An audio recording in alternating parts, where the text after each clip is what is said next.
We're going to study how to multiply monomial and binomial algebraic expressions using the distributive property.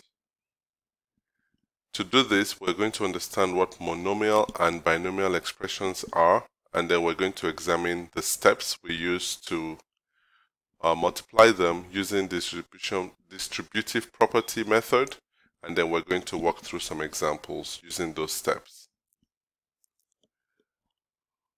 Let's look at what monomial and binomial expressions are. Monomial expressions are expressions with one term. It could be a term with a variable or just a constant.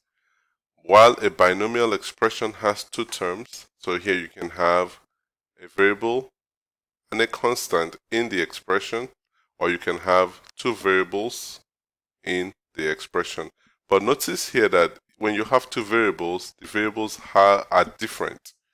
So here you have x and y. If you had 4x plus 5x, that would just be 9x, so that would really not be a binomial expression. So let's look at how we multiply monomials and binomials together. I always recommend that we use the monomial as the constant term, and then we'll distribute the constant term into each of the terms in the binomial, combine common or like terms, and then we'll simplify the resulting expression. So here our monomial is the constant term, so we multiply 4 by 5x. So 4 multiplied by 5x, that is 20x. 4 multiplied by negative 7, that's negative 28. So that's what this is.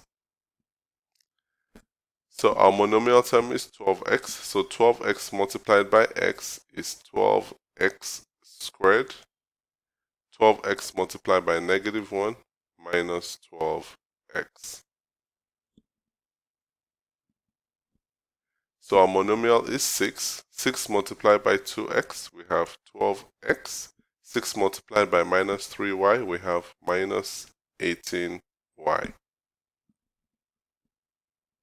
Our final example, 2p multiplied by 6x, that is 12px. 2p multiplied by minus 11y is minus 22py.